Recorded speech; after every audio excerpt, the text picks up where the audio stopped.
কোনো পাথরের উপরেও যদি ধারাবাহিক পড়ে, অনেক দিন পরে হলেও একদিন দেখা যায় ওই পাথরটাও একটু ছিদ্র হয়ে গেছে, ডেবে গেছে।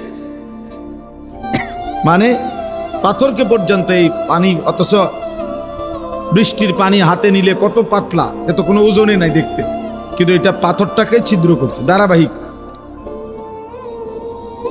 আল্লাহর কথা যে মনোযোগ দিয়ে শুনে, অল্প অল্প করে হলেও ধীরে ধীরে জীবন পরিবর্তন হয়। আল্লাহর কথা শোনা এটা একটা ইবাদত, আমল করা এটাও ইবাদত। আর ইবাদত করিলেই আল্লাহ তাআলা বান্দাকে আরো ইবাদতের তৌফিক দান করে।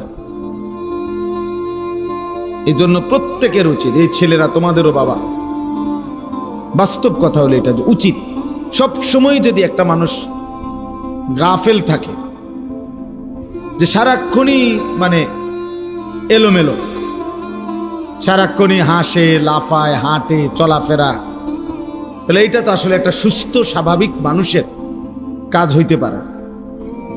24 ঘন্টার মধ্যে আমার কোনো কাজে নাই, এরকম অপদার্থ একজন মানুষ হইতে পারে। মানুষ মাত্রই কর্মমুখর, মানুষ মাত্রই পরিশ্রমী, মানুষ মাত্রই মেহনত করতে অভ্যস্ত। এটা বাস্তবতা। যার ভিতরে কর্মের স্পৃহা নাই, কাজ করার মানসিকতা নাই, এটা এক ধরনের অচল মানুষ, প্রতিবন্ধী, অপদার্থ মানুষ। আমি একটা ছোট্ট সুন্দর ঘটনা শুনাই, সাহাবাদের ঘটনা।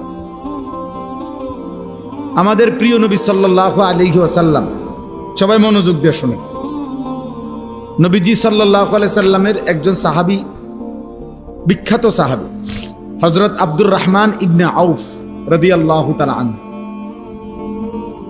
উনি, ওই ছেলে, অপদার্থ, ওঠো পড়েন দেখ, তোমারে কে বলছে মোবাইল নিয়ে আসতা?